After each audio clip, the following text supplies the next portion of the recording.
All right, so today we get to talk, still in Unit 8, but more specifically about proportionality. We're going to go into talking about proportionality with the lens of just the ratios in a table. Then we're also going to talk about it in a graph, and then we're going to look at it with equations. So today in 8.4, we're specifically going to be looking at ordered pairs and tables. And basically, this is a lot like what you did in 8.1, where you were doing rates and ratios in tables. But there are going to be also some ordered pairs, x comma y numbers. And that will lead us into graphs, which we'll do tomorrow. All right, so looking through, this is basically the part that we're working on right now, and that is tables. If you're given a situation, you have to be able to use a table to figure out whether or not it's proportional. And if you look at this vocabulary section, which I have right here, a proportion just means that it says the two ratios are equal. And it's got that constant ratio, okay? You're going to need to look for, is the ratio the same all the way through? And more specifically, we're going to fill in some of the information on this page. So get this page ready. We'll talk about proportional ratios first and then lead into tables. So the definition you already have for what a proportional ratio is. It's basically a comparison of two quantities by division. So go ahead and fill that in. And by the way, it can be more than two quantities also, but you'll most often see it as two.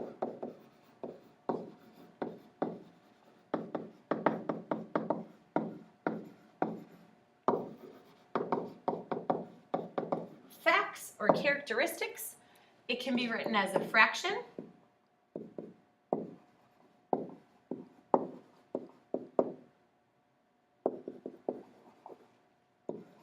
a colon,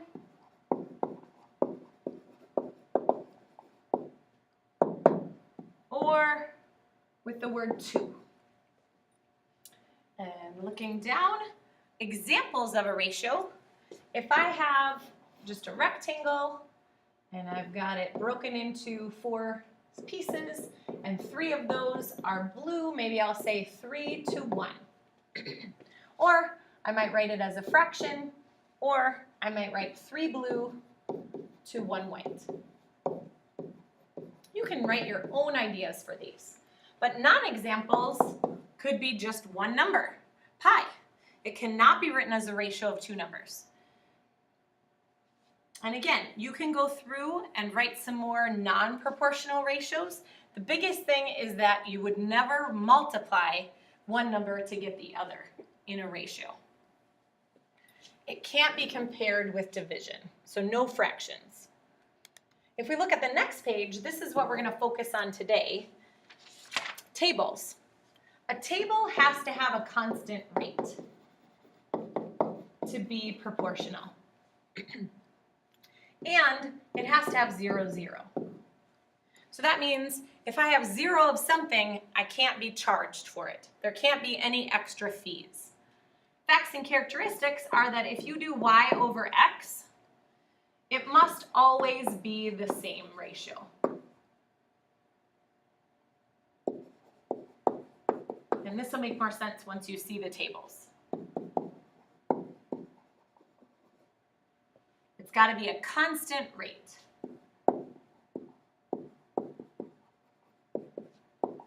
And that is called the rate of proportionality. It's also called the slope. Some of you have asked about slope. Slope is really just that rate. It has to be the same all the way through, and it must have 0, 0. Now, that might not be given in the set of ordered pairs. You might have to just see if it follows the same pattern. For example, you're going to be given tables, x and y. And let's say it starts at 0, 0. That's an easy giveaway that it's probably going to be proportional.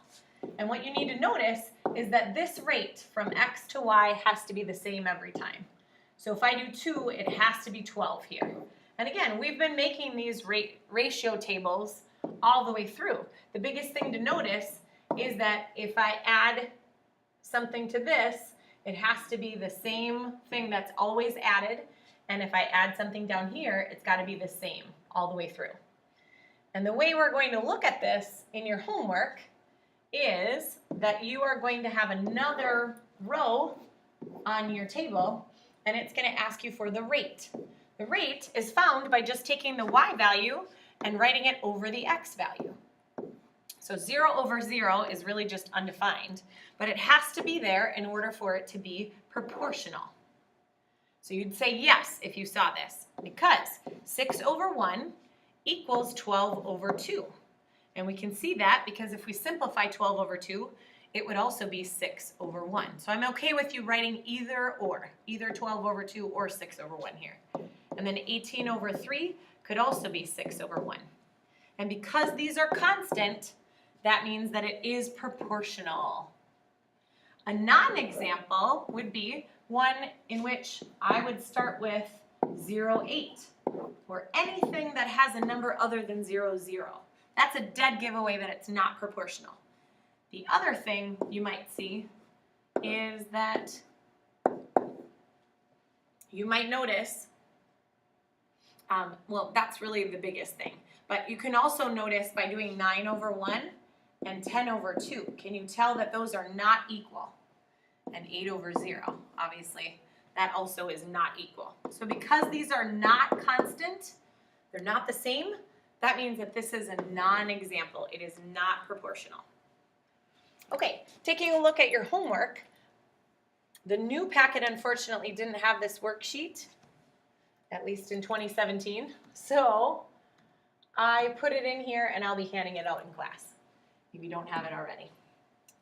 So this is what it's going to look like. You're going to do this in class tomorrow. Basically, you just have to figure out the rate, 6 over 0 in this case. All I do is I write the y first and then the x.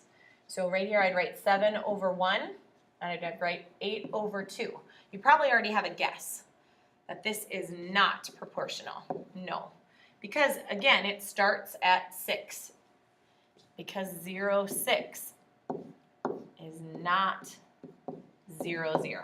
It has to start at 0, 0 in order to be proportional. For each show how you know, I'd also like, if it is proportional, to write the equation. Basically because it's really easy. And I will help you with this more tomorrow if you don't understand. But basically, 0 over 0 here, 6 over 1, I'm just writing the y value on top of the x, because we're going to find out later that that's how you find the slope. It's the rise over the run. It's how far up and how far over that each of these are. And because this is constant, that means it's going to be a straight line that is proportional. So yes, all of these equal to 6 over 1. And we're going to talk about the equation is going to be y equals 6x. Because doesn't it make sense? If I multiply 0 times 6, I'll get 0. 1 times 6 is 6. 2 times 6 is 12. 3 times 6, and so on. And so our equation for this is just going to be y equals mx. And that m is that rate, or the slope. Again, I'm throwing a lot of words out there. The quicker you learn these words, the better off you will be. There you have it. When you get to these problems, you might have to write your own table. You may want to do that. So I could just write 2 over 8, 4 over 16, and I have to see, is it a constant rate? So if I divide 8 divided by 2, is it equal to 16 over 4? And is that equal to 40 over 10? And the answer is yes. If you notice, all of those equal 4 over 1. And when you explain, you can just write your equation, y equals, and this number right here, 4x is going to be your answer. Cool. Awesome. I hope this goes well.